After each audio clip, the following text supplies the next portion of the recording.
students, welcome to our top classes One Step Ahead for Learning, where we help you to achieve your goals. Students, today we will discuss disaccharides. This topic is related to the chapter biomolecules. Okay, आज हम discuss करने वाले हैं disaccharides के बारे में. So let's start. Disaccharides क्या होते हैं बच्चों? सैकेराइड्स क्या होते हैं पहले आपको ये पता होना चाहिए. सैकेराइड्स हमने लास्ट लेक्चर में पढ़े थे. मोनोसैकेराइड्स, ग्लूकोज और फ्रक्टोज हम पढ़ चुके हैं. ठीक है. उन्हीं मोनोसैकेराइड्स के जब दो मोनोसैकेराइड्स आपस में कंबाइन करते हैं तो क्या बनते हैं हमारे डाइसैकेराइड्स. ठीक है. डाइसैकेराइड्स किससे कोरिलेट करते हैं? ओलिगोसैकेराइड्स से. ये ओलिगोसैकेराइड्स क्या होते हैं? ओलिगोसैकेराइड्स उन्हें बोलते हैं जो कि 2 से लेकर 10, जब भी 2 से लेकर 10 तक के मोनोसैकेराइड्स मॉलिक्यूल्स आपस में कंबाइन करते हैं तो क्या बनते हैं? ओलिगोसैकेराइड्स. और अगर इन्हीं में ही हम केवल और केवल ये देखें, जब भी 2 मोनोसैकेराइड आपस में कंबाइन करते हैं, चाहे वो सेम हो या वो डिफरेंट हो, तो हमारे क्या बनते हैं? डाइसैकेराइड्स बनते हैं. ठीक है. आपको वर्ड से क्लियर हो चुका होगा. डाई का मतलब क्या है? 2 सैकेराइड्स जब आपस में मिलते हैं, 2 मोनोसैकेराइड चाहे वो सेम हो या डिफरेंट हो, जब भी 2 मोनोसैकेराइड आपस में कंबाइन करते हैं तो क्या बनते हैं? डाइसैकेराइड्स बनते हैं. अब वो सेम भी हो सकते हैं और डिफरेंट भी हो सकते हैं. यही डाइसैकेराइड्स जब हाइड्रोलिसिस हम इनका कराते हैं तो ये क्या देते हैं हमें? वही मोनोसैकेराइड जिनसे ये मिलकर बने होते हैं, चाहे वो सेम हो या डिफरेंट हो. ठीक है. फॉर एग्जाम्पल डाइसैकेराइड का हम एग्जाम्पल लेंगे sucrose, maltose, lactose etcetera. Okay. Sucrose किससे मिलकर बना होता है? ग्लूकोज से और फ्रक्टोज से. माल्टोज किससे मिलकर बना होता है? ग्लूकोज से. और लैक्टोज किससे मिलकर बना होता है? ग्लूकोज और गैलेक्टोज से. तो जब ये इन मोनोसैकेराइड से मिलकर बने हैं तो हाइड्रोलिसिस के थ्रू ये इन्हीं मोनोसैकेराइड्स को क्या देते हैं? हमें डेराइव कर देते हैं. ठीक है. जैसे सुक्रोज का फॉर्मूला क्या होता है? C12H22O11. माल्टोज का फॉर्मूला सेम होगा, फॉर्मूले में कोई चेंज नहीं होगा. डाइसैकेराइड का फॉर्मूला क्या होता है? डाइसैकेराइड का फॉर्मूला होता है C12H22O11. तो सबके लिए यही सेम रहेगा, बट रिएक्शन अलग अलग होगी जब हम इनका हाइड्रोलिसिस कराते हैं. ठीक है. चाहे वो सुक्रोज का हो या माल्टोज का हो या लैक्टोज का हो, तो कंपाउंड अलग अलग बनेंगे जिनसे ये मोनोसैकेराइड से मिलकर बने होते हैं. ठीक है. जैसे ये हमारा क्या हो जाएगा? सुक्रोज, ये हो जाता है माल्टोज और ये हो जाता है लैक्टोज. ठीक है. फॉर्मूला सेम है बट नेम अलग है और स्ट्रक्चर भी अलग होगी. सुक्रोज क्या किससे मिलकर बना होता है? ग्लूकोज से और फ्रक्टोज से. तो ये दोनों मॉलिक्यूल देगा C6H12O6 प्लस C6H12O6. ये हमारा ग्लूकोज का मॉलिक्यूल हुआ और ये किसका हो गया? फ्रक्टोज का. माल्टोज केवल और केवल किससे मिलकर बना होता है? ग्लूकोज से. तो ये 2 मॉलिक्यूल देगा ग्लूकोज के, केवल ग्लूकोज. ठीक है. और लैक्टोज किससे मिलकर बना होता है? ग्लूकोज से प्लस गैलेक्टोज से. फॉर्मूला सेम होगा. ये ग्लूकोज का मॉलिक्यूल होगा और ये किसका मॉलिक्यूल होगा? गैलेक्टोज का. गैलेक्टोज की स्ट्रक्चर भी मैं अभी आपको सिखाऊंगा. ग्लूकोज और फ्रक्टोज की स्ट्रक्चर हम बनानी सीख चुके हैं लास्ट लेक्चर्स में. ठीक है. ओके. क्लियर हुआ इतना? तो डाइसैकेराइड्स क्या होंगे? जब भी 2 मोनोसैकेराइड मॉलिक्यूल चाहे वो सेम हो या डिफरेंट हो आपस में कंबाइन करते हैं तो किसका फॉर्मेशन होता है? डाइसैकेराइड का. यही डाइसैकेराइड हाइड्रोलिसिस के थ्रू वही मोनोसैकेराइड प्रोवाइड करते हैं जिनसे ये मिलकर बने होते हैं. जैसे सुक्रोज किससे मिलकर बना है? ग्लूकोज फ्रक्टोज से. तो जब हमने सुक्रोज का हाइड्रोलिसिस कराया तो हमें क्या मिल गया? ग्लूकोज और फ्रक्टोज. सिमिलरली माल्टोज किससे मिलकर बना होता है? केवल और केवल ग्लूकोज से. तो हाइड्रोलिसिस के थ्रू ये केवल और केवल क्या देता है? ग्लूकोज का मॉलिक्यूल प्रोवाइड करता है. ठीक है.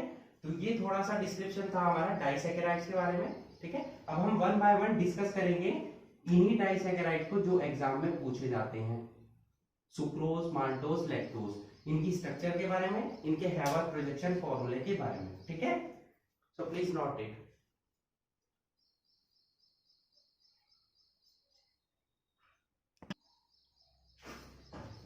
ओके स्टूडेंट्स,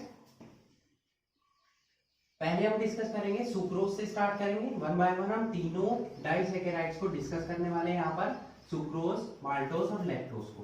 ओके,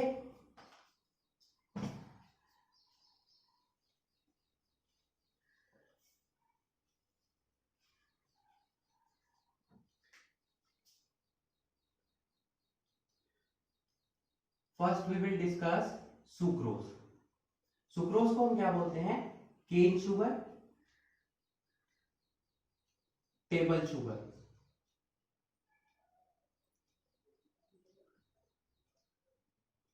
सुक्रोज के नेम क्या है? केन शुगर और टेबल शुगर। इसका फॉर्मूला क्या है? C12H22O11, जो हम डेली यूज करते हैं, अपने घर पर यूज करते हैं। शुगर जो हम यूज करते हैं वो कौन सी शुगर होती है? सुक्रोज। ठीक है, केन शुगर, जो हमें कहां से मिलती है? कहां से मिलती है? शुगर केन के थ्रू।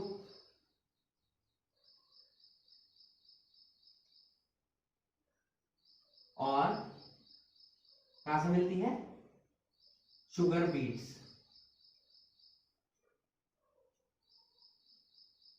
इनसे मिलती है हमें क्या? Cane sugar. ठीक है, क्लियर हुआ है ना? अब मेन पॉइंट क्या आता है एग्जाम में, जो 1 मार्क में भी क्वेश्चन पूछा जाता है कि सुक्रोज बनता कैसे है, किससे थ्रू बनता है? तो इसके जो मोनोसैकेराइड्स होते हैं जिनसे ये मिलकर बना होता है, मेन आपको यही याद रखना है, क्योंकि मोनोसैकेराइड पता होंगे तभी आप इसकी स्ट्रक्चर ड्रॉ कर पाएंगे। तो इसके मोनोसैकेराइड्स क्या होते हैं? ये किससे मिलकर बना होता है? ये मिलकर बना होता है अल्फा डी ग्लूकोज से और बीटा डी फ्रक्टोज से। किससे मिलकर बना होता है? अल्फा डी ग्लूकोज से और बीटा डी फ्रक्टोज से। यही मेन पॉइंट है। हर मोनोसैकेराइड, डाइसैकेराइड, पॉलीसैकेराइड में आपको यही याद रखना है कि वो डाइसैकेराइड या पॉलीसैकेराइड किससे मिलकर बने हैं, उनके मोनोसैकेराइड्स क्या है। जैसे सुक्रोज के मोनोसैकेराइड क्या है? Alpha D glucose, beta D fructose. ठीक है, ऐसे ही माल्टोज के क्या है? Alpha D glucose, alpha D glucose, वो दोनों ग्लूकोज से मिलकर बना होता है। ये किससे मिलकर बना है? ग्लूकोज से और फ्रक्टोज से। और कौन कौन से? ग्लूकोज कौन सा है? अल्फा डी ग्लूकोज है, ये भी याद रखना है। फ्रक्टोज कौन सा है? बीटा डी फ्रक्टोज है। क्लियर हुआ आपको इतना? उसके बाद आपको याद रखना है ये एक नॉन रेड्यूसिंग शुगर है। रेड्यूसिंग और नॉन रेड्यूसिंग में आपको बता चुका हूं, जो टॉलेंस रिएजेंट वगैरह को रेड्यूस करते वो रेड्यूसिंग शुगर, और जो नॉन रेड्यूस करे वो नॉन रेड्यूसिंग शुगर। अब ये नॉन रेड्यूसिंग क्यों है? क्योंकि रेड्यूसिंग और नॉन रेड्यूसिंग नेचर किस पर डिपेंड करता है? Existence of aldehydic group and ketonic group. अगर वो फ्री है तो वो कैसी होगी? रेड्यूसिंग शुगर होगी। अगर वो फ्री नहीं है तो यहाँ पर वो कैसी हो जाएगी? Non reducing sugar. क्योंकि इसके एल्डिहाइडिक और फ्रक्टोसिक ग्रुप, जो कीटोनिक ग्रुप है, एक दूसरे से अटैच है, तो वो फ्री नहीं है, तो वो नॉन रेड्यूसिंग शुगर है। जब नॉन रेड्यूसिंग है तो ये क्या है? म्यूटा रोटेशन भी शो नहीं करेगा। ठीक है, it does not show mutarotation. ये म्यूटा रोटेशन शो नहीं करता है। ठीक है, जैसे ग्लूकोज और फ्रक्टोज क्या है? म्यूटा रोटेशन शो करते हैं, बट सुक्रोज क्या है? म्यूटा रोटेशन शो नहीं करता है। माल्टोज करता है, लैक्टोज करता है, बट सुक्रोज क्या है? म्यूटा रोटेशन शो नहीं करता है, क्योंकि इसमें एल्डिहाइडिक ग्रुप और कीटोनिक ग्रुप क्या है? फ्री नहीं है, फ्रीली एग्जिस्ट नहीं करते हैं, वो एक दूसरे से बॉन्डेड है। तो जब वो फ्री नहीं है तो ये कैसा होगा? नॉन रेड्यूसिंग नेचर का होगा और म्यूटा रोटेशन भी शो नहीं करेगा। क्लियर हुआ है ना? अब नेक्स्ट, अब ये जो मोनोसैकेराइड है, ये मोनोसैकेराइड्स किसके थ्रू एक दूसरे से बॉन्ड करते हैं? Monosaccharide are bonded to each other by glycosidic linkage. जिस बॉन्ड के थ्रू ये आपस में जुड़ते हैं उस बॉन्ड को हम क्या बोलते हैं? Glycosidic linkage. और ये किसके थ्रू जुड़ते हैं, ऑक्सीजन के थ्रू आपस में जुड़ते हैं। ठीक है, ये ऑक्सीजन कौन सी होती है, ईथरियल ऑक्सीजन, ईथर में प्रेजेंट होती है ना बीच में, ईथर का कंपाउंड आपने पढ़ा होगा। तो ये क्या है, ईथरियल ऑक्सीजन। ठीक है, इसीलिए इस ईथरियल ऑक्सीजन को हम क्या बोलते हैं, ईथरियल लिंकेज भी बोलते हैं। ठीक है, जैसे हम इसको ग्लाइकोसिडिक लिंकेज बोलते हैं, इसको ईथरियल लिंकेज भी हम बोल सकते हैं, क्योंकि दोनों मोनोसैकेराइड आपस में किसके थ्रू जुड़ रहे हैं, ईथरियल लिंकेज के। कैसे जुड़ते हैं वो भी हम स्ट्रक्चर में पढ़ने वाले हैं। ठीक है, तो ये सब बेसिक नॉलेज थी किसके बारे में, सुक्रोज के बारे में। स्ट्रक्चर कैसे बनेगी, स्ट्रक्चर के लिए आपको ये याद रखना है कि वो किसके थ्रू जुड़ते हैं, ग्लाइकोसिडिक लिंकेज के, ऑक्सीजन के थ्रू, और उनके मोनोसैकेराइड क्या होते हैं, अल्फा डी ग्लूकोज और बीटा डी फ्रक्टोज। ठीक है, ये आपको याद रखना है। इसके थ्रू आप क्या बना पाएंगे, अगर आपको हैवर्थ प्रोजेक्शन फॉर्मूले बनाने आते हैं जो हमने लास्ट लेक्चर में सिखा दिए हैं आपको, तो आप इजीली क्या कर पाएंगे, किसी भी डाइसैकेराइड या मोनोसैकेराइड, सॉरी डाइसैकेराइड या पॉलीसैकेराइड की आप स्ट्रक्चर इजीली ड्रॉ कर पाएंगे। ठीक है, तो आइए इनकी स्ट्रक्चर देख लेते हैं। सुक्रोज की स्ट्रक्चर कैसे ड्रॉ करेंगे, आपको याद क्या रखना है, इसके मोनोसैकेराइड्स क्या थे, अल्फा डी ग्लूकोज और बीटा डी फ्रक्टोज। ठीक है, तो हम क्या करेंगे, पहले अल्फा डी ग्लूकोज और बीटा डी फ्रक्टोज बना लेंगे। ओके,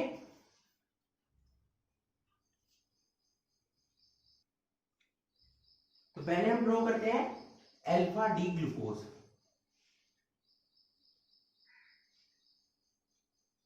हैवर्थ प्रोजेक्शन फॉर्मूला हम ड्रॉ करेंगे अल्फा डी ग्लूकोज का। तो अल्फा डी ग्लूकोज की स्ट्रक्चर में क्या बताया था, पहले आप इसका फिशर प्रोजेक्शन फॉर्मूला ड्रॉ कर लेंगे, अगर आपसे डायरेक्ट हैवर्थ प्रोजेक्शन फॉर्मूला नहीं बनता है। वैसे मैं डायरेक्ट की भी ट्रिक बता देता हूं आपको। क्या करना है आपको, यहाँ HOH रखना है, यहाँ भी HOH रखना है, और यहाँ भी HOH रखना है। केवल यहाँ चेंज कर देंगे, OH और H आ जाएगा यहाँ पर वही CH2OH, और साथ में यहाँ क्या आ जाएगा, H। ठीक है, इजीली आप क्या बना पाएंगे, यहाँ पर ग्लूकोज की यूनिट। ये हमारी कौन सी है, ग्लूकोज यूनिट, क्या बोल सकते हैं, अल्फा डी ग्लूकोज। अब क्या बनाएंगे हम, बीटा डी फ्रक्टोज। ठीक है, फ्रक्टोज में क्या होती है, 5 मेंबर्ड रिंग होती है, और ग्लूकोज में क्या होती है, 6 मेंबर्ड रिंग। तो 5 मेंबर्ड रिंग कैसे बनाएंगे हम, ऑक्सीजन के थ्रू यहां ऐसे ड्रॉ करेंगे। ठीक है, ये हमारी 5 मेंबर्ड रिंग बन गई। यहाँ पर ग्रुप्स अटैच करेंगे। ठीक है, तो बीटा में क्या होता है, बीटा में क्या हो जाता है, OH ग्रुप ऊपर आ जाता है, तो OH यहाँ आ जाएगा, CH2OH यहाँ आ जाएगा, बाकी सब सेम रहेगा, OH H H OH CH2OH और यहाँ पर H। ठीक है, ये किसकी स्ट्रक्चर ड्रॉ की हमने, किसकी स्ट्रक्चर है, बीटा डी फ्रक्टोज की। अगर अल्फा की बनानी होती फ्रक्टोज की, तो ये ऊपर आ जाता और ये नीचे आ जाता, दोनों में कोई चेंज ना होता। ठीक है, बाकी सब सेम रहेगा। ये दोनों अल्फा में क्या है, ध्यान रखेंगे, दोनों CH2OH ग्रुप ऊपर आएंगे। बीटा में क्या आएगा, एक ऊपर आएगा एक नीचे आएगा। अब क्या होगा, देखिए ये 1 कार्बन है, ये 2 3 4 5 और यहाँ पर 6, यहाँ पर भी क्या है 1। ठीक है, इस कार्बन पर क्या नंबरिंग होगी, यहाँ पर 1 2 3 4 5 6। ओके, इस तरीके से बॉन्डिंग होगी। अब देखिए यहां पर क्या है, 2 OH ग्रुप है, तो ये H इस OH से क्या हो जाएगा, बॉन्डिंग करके सेपरेट, H2 हमारा क्या हो जाएगा, सेपरेट हो जाएगा, और इस ऑक्सीजन के थ्रू क्या होंगे, एक दूसरे से अटैच हो जाएंगे। इसी ऑक्सीजन को हम क्या बोलते हैं, ग्लाइकोसिडिक लिंकेज। तो यहाँ देखिए 1 कार्बन किससे अटैच हुआ है, कार्बन नंबर 2 से, तो ये क्या हो जाएगा, C1C2 ग्लाइकोसिडिक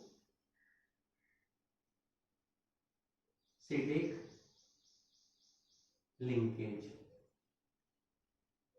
ठीक है, ये आपको याद रखना है। कार्बन 1 किससे अटैच हुआ है, कार्बन नंबर 2 से। कार्बन नंबर 1 किसका है, अल्फा डी ग्लूकोज का, कार्बन नंबर 2 किसका है, बीटा डी फ्रक्टोज का। तो ओवरऑल अब देखिए ये alpha D glucose beta D fructose दोनों ने एक दूसरे से बॉन्डिंग की और क्या बनाया, सुक्रोज। सुक्रोज की स्ट्रक्चर क्या होगी, अब देखेंगे हम। सुक्रोज की स्ट्रक्चर के लिए क्या करना होगा, यही दोनों स्ट्रक्चर आप ड्रॉ करेंगे सेम एज इट इज। यहां पर ये हमने यहां पर 6 मेंबर रिंग फॉर्म की और यहां पर हमने 5 मेंबर रिंग फॉर्म की। ठीक है, यहां पर वही सब जोड़ देंगे जो यहां पर अटैच है। H यहां क्या है, HOH,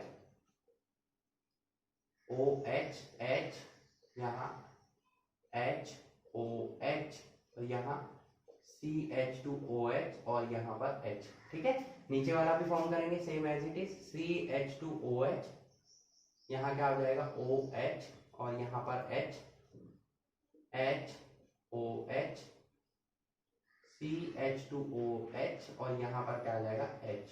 बॉन्डिंग कैसे हुई, देखिए ये एक दूसरे से ऑक्सीजन बची यहाँ पर, तो इन दोनों के बीच में जो फॉर्म होगा यहाँ पर बॉन्ड बन जाएगा ऑक्सीजन का। ठीक है, आप इसको ऐसे भी ड्रॉ कर सकते हैं और ऐसे भी ड्रॉ कर सकते हैं, दोनों में से कोई भी आपको जो सुटेबल लगे वो ड्रॉ कर लीजिएगा। ये जो फॉर्मूला बन गया ये किसकी स्ट्रक्चर होगी, सुक्रोज की। हैवर्थ projection formula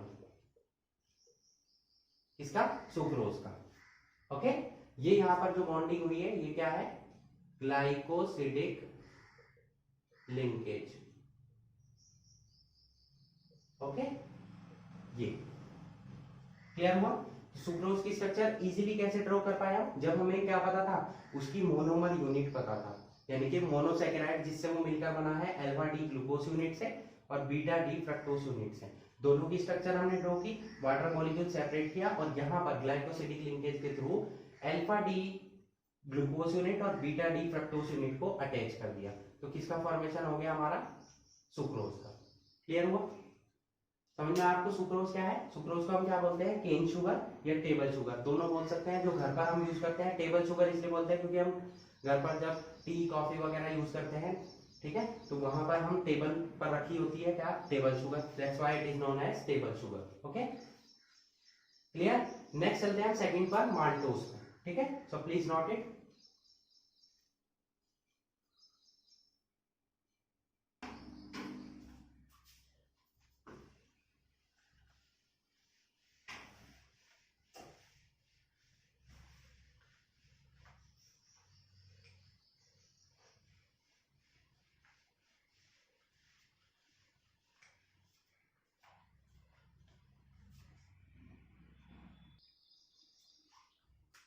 second, maltose, formula यही रहेगा इसका, C12H22O11। ओके, माल्टोज को हम क्या बोलते हैं, माल्ट शुगर। ठीक है, ये कहां से मिलती है हमें, ऐसे सीड्स जिनमें की माल्ट प्रेजेंट होता है। ठीक है, जैसे मेनली ये किससे फॉर्मेशन, इसका किससे फॉर्मेशन होता है, स्टार्च से। स्टार्च का फॉर्मेशन क्या, स्टार्च का फॉर्मूला क्या होता है, C6H10O5 की पावर होल n। ठीक है, इसका हाइड्रोलिसिस कराते हैं हम, हाइड्रोलिसिस कराएंगे किसका, हम स्टार्च का।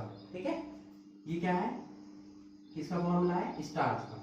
इसका हाइड्रोलिसिस जब हम कराते हैं एंजाइम की प्रेजेंस में, डायस्टेरेज एंजाइम की प्रेजेंस में, तो क्या होता है, ये कन्वर्ट हो जाता है माल्टोज में। ओके, इस तरीके से माल्टोज का फॉर्मेशन होता है। कहां पर यूज होती है माल्टोज, जो आप यूज आपने देखा होगा विस्की, बियर, इन सभी में यूज होती है क्या, माल्टोज। ठीक है, सुना भी होगा आपने। तो जो बियर और विस्की बनाने में यूज की जाती है मैन्युफैक्चरिंग में, वो कौन सी शुगर होती है, माल्ट शुगर, और माल्ट शुगर को हम क्या बोलते हैं, माल्टोज। ठीक है, क्लियर हुआ इतना, समझ आया। अब ये फिर वही बात कि इसके मोनोसैकेराइड्स क्या होते हैं, किससे मिलकर बनी होती है, तो इसके मोनोमर यूनिट क्या होती है, अल्फा डी ग्लूकोज और अल्फा डी ग्लूकोज। जब दो मॉलिक्यूल किसके, अल्फा डी ग्लूकोज के टू मॉलिक्यूल्स आपस में क्या करते हैं, बॉन्डिंग करते हैं ग्लाइकोसिडिक लिंकेज के थ्रू, तो किसका फॉर्मेशन होता है, माल्टोज का। सुक्रोज में क्या था, यहां पर था अल्फा डी ग्लूकोज और बीटा डी फ्रक्टोज। यहाँ क्या है, दोनों ही अल्फा डी ग्लूकोज है, तो तो दोनों यूनिट हम किसकी बनाएंगे, अल्फा डी ग्लूकोज की। तो अल्फा डी ग्लूकोज का फॉर्मूला ड्रॉ कर लेते हैं। यहाँ पर हम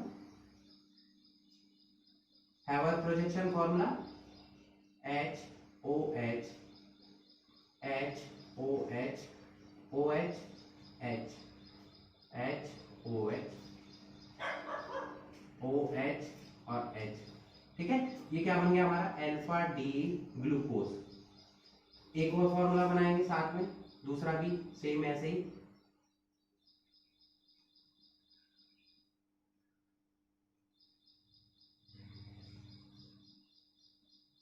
दोनों क्या होने चाहिए हमारे, alpha D glucose.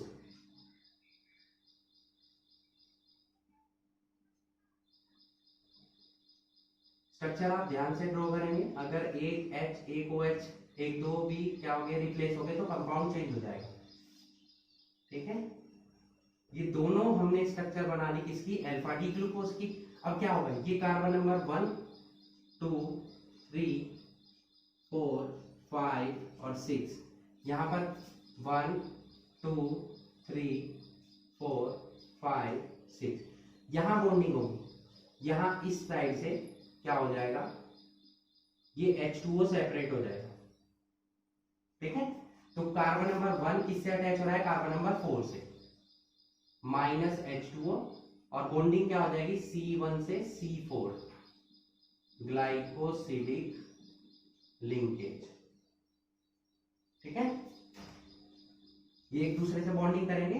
Carbon number 1 किससे बॉन्डिंग करेगा, कार्बन नंबर 4 से, ग्लाइकोसिडिक लिंकेज के थ्रू। तो क्या स्ट्रक्चर बन जाएगी हमारी, ये दोनों को बॉन्डिंग करा देंगे हम यहाँ पर।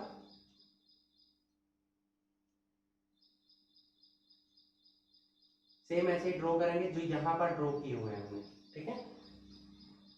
क्या आ जाएगा यहाँ CH2OH H HOH OH H HOH, यहाँ H OH हम ड्रॉ नहीं करेंगे क्योंकि ये बॉन्डिंग कर चुका है किससे, इधर दूसरे मॉलिक्यूल से, ऑक्सीजन के थ्रू, इस साइड। यहाँ क्या आ जाएगा HOH, ये भी क्या हो जाएगा HOH OH, यहाँ CH2OH, और यहाँ पर क्या आ जाएगा H। रिमेनिंग क्या है यहाँ पर, हाइड्रोजन।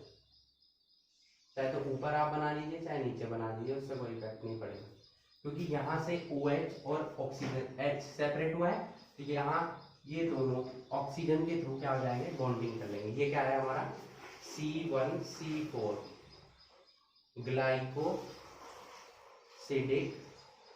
लिंकेज, ठीक है। इसका फॉर्मूला बन गया हमारा माल्टोज का, Haworth projection formula of maltose. Clear हुआ। तो क्या किया हमने, अल्फा डी ग्लूकोज और अल्फा डी ग्लूकोज की दो यूनिट ली, दोनों को बॉन्डिंग कराई किसके थ्रू, ग्लाइकोसिडिक लिंकेज के। कौन सा ग्लाइकोसिडिक लिंकेज है, कार्बन नंबर 1 किससे अटैच हुआ है, कार्बन नंबर 4 से। सुक्रोज में क्या था, कार्बन नंबर 1 अटैच हुआ था कार्बन नंबर 2 से, ठीक है।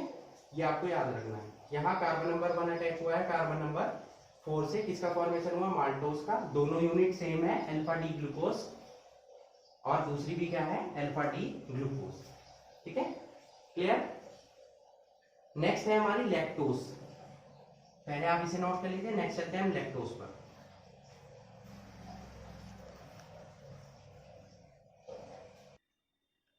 ओके स्टूडेंट्स, नेक्स्ट चलते हैं हम थर्ड लैक्टोज पर। लैक्टोज को हम क्या बोलते हैं, मिल्क शुगर, क्योंकि मेनली ये कहां से मिलती है हमें, मिल्क से, मैमेलियन मिल्क। जो मिल्क में प्रेजेंट होता है, लैक्टिक एसिड प्रेजेंट होता है, वो किससे आता है, लैक्टोज से ही आता है, ठीक है। फॉर्मूला यही रहेगा, थोड़े से यहीं पर चेंजेस कर देंगे आप।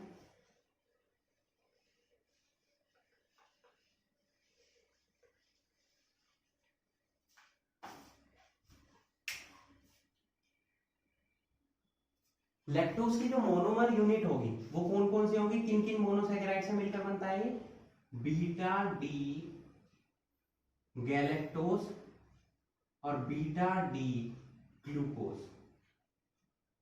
इन दोनों की बॉन्डिंग होती है, ठीक है। किसके थ्रू, बीटा 1,4 ग्लाइकोसिडिक लिंकेज के थ्रू, ठीक है, वही सेम कार्बन 1 कार्बन 4 से अटैच होगा, कौन सा, बीटा, क्योंकि बीटा यूनिट है दोनों, तो हमने यहाँ पर नेम दे दिया बीटा, लास्ट में हम अल्फा भी नोट कर सकते थे। ये हमारा जो था किसमें, माल्टोज में, अल्फा 1,4 ग्लाइकोसिडिक लिंकेज भी इसको बोला जा सकता है। ठीक है, लैक्टोज कहां से मिलती है हमें, मेनली मैमेलियन मिल्क से जो कि सिंथेसाइज होती है मैमेरी ग्लैंड के थ्रू, जो मैमल्स की मैमेरी ग्लैंड होती है उसके थ्रू सिंथेसाइज होकर हमें क्या मिलती है, मैमेलियन मिल्क के थ्रू किसका फॉर्मेशन होता है, लैक्टोज का। ठीक है, किससे मिलकर बनी होती है ये, बीटा डी गैलेक्टोज से और बीटा डी ग्लूकोज से।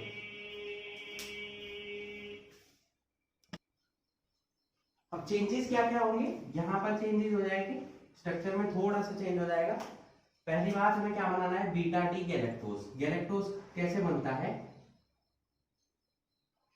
कैसे बनता है गैलेक्टोज, यहां पर जो ग्लूकोज की यूनिट है उसको अपोजिट कर देंगे, OH ऊपर आ जाएगा और H नीचे, यहां भी और यहां पर भी, ये दोनों साइड आपको चेंज करनी है। तो ये जो फॉर्मूला बना है किसका बन गया है, बीटा डी गैलेक्टोज का।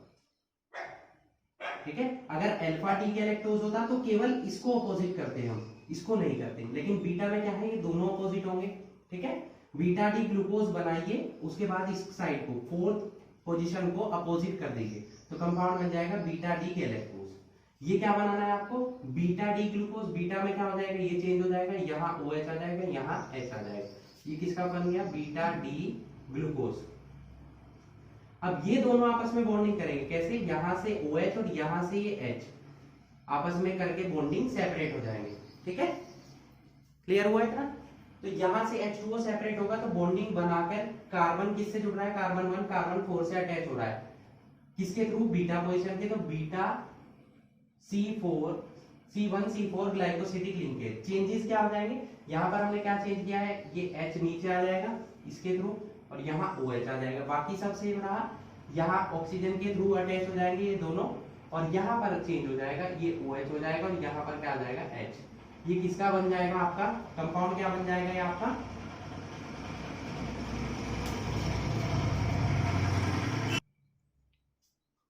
यहाँ पर क्या चेंज हो जाएगा, यहाँ पर हमने क्या चेंज किया है, केवल OH यहाँ पर रिप्लेस किया है, OH ऊपर चला जाएगा, H नीचे आ जाएगा। ठीक है, सिमिलरली यहाँ पर OH ऊपर चला जाएगा, H नीचे आ जाएगा, तो ये जो कंपाउंड बन गया आपका, ये किसका स्ट्रक्चर बन गई, लैक्टोज की। ठीक है, किसके थ्रू बना है, बीटा डी गैलेक्टोज और बीटा डी ग्लूकोज के थ्रू बना है। क्लियर हुआ है ना, लिंकेज क्या है, बीटा कार्बन 1 किससे अटैच हुआ है, ये कार्बन 1 है, ये कार्बन नंबर 4 है, C1 किससे अटैच हुआ है, C4 से, that's why this linkage is known as beta C1 C4 glycosidic linkage. ठीक है, तो तीनों में आपको डिफरेंस, अगर क्वेश्चन आपसे एग्जाम में ये पूछा जाए कि इनकी मोनोमर यूनिट क्या है तो आप इजीली बता पाएंगे, या आपसे ये पूछ लिया जाए कि लैक्टोज हाइड्रोलिसिस के थ्रू कौन कौन से कंपाउंड देगा, तो हाइड्रोलिसिस के थ्रू वही कंपाउंड्स देगा जिनसे वो मिलकर बना हुआ है, जैसे बीटा डी गैलेक्टोज और बीटा डी ग्लूकोज। ओके, तो तीनों यहाँ पर कंप्लीट हो जाते हैं हमारे डाइसैकेराइड जो एग्जाम में आते हैं और आपके सिलेबस में है। फर्स्ट था हमारा सुक्रोज, सेकंड माल्टोज और थर्ड था हमारा लैक्टोज। तीनों में आपको क्या याद रखना है कि तीनों के मोनोसैकेराइड्स कौन कौन से हैं। जैसे हमारा सुक्रोज था तो सुक्रोज में मोनोसैकेराइड्स क्या थे, यहां पर हमारा क्या था, अल्फा डी ग्लूकोज, ठीक है, और beta D fructose. Second maltose में क्या था, यहाँ पर दोनों जगह अल्फा डी ग्लूकोज था, और लैक्टोज में क्या है, बीटा डी गैलेक्टोज और बीटा डी ग्लूकोज। ठीक है, गैलेक्टोज में क्या चेंज होता है, कार्बन नंबर 4 चेंज होता है, अपोजिट कर देते हैं इसको, बाकी सब सेम रहता है। ठीक है, क्लियर हुआ, तो यहाँ पर हमारा टॉपिक डाइसैकेराइड्स कंप्लीट होता है, जिसके थ्रू हमने 3 डाइसैकेराइड्स जो सुक्रोज, माल्टोज और लैक्टोज है उन्हें कंप्लीट कर लिया है। और तीनों की स्ट्रक्चर आपसे एग्जाम में पूछी जाती है, या आपसे पूछा जाता है कि इनकी मोनोसैकेराइड्स क्या है, या क्वेश्चन आता है कि लैक्टोज, माल्टोज, सुक्रोज हाइड्रोलिसिस के थ्रू किन कंपाउंड्स का फॉर्मेशन करता है। ये अपोजिट रिएक्शन भी आती है, तो जिनसे ये मिलकर बना होगा वही फॉर्मेशन करेगा। तो आप जो इसकी मोनोमर यूनिट है यानी कि मोनोसैकेराइड जिनसे ये मिलकर बना हुआ है वही आंसर आप नोट करेंगे। Okay okay students, so that's it for today. Hope you enjoyed the video and thanks for watching.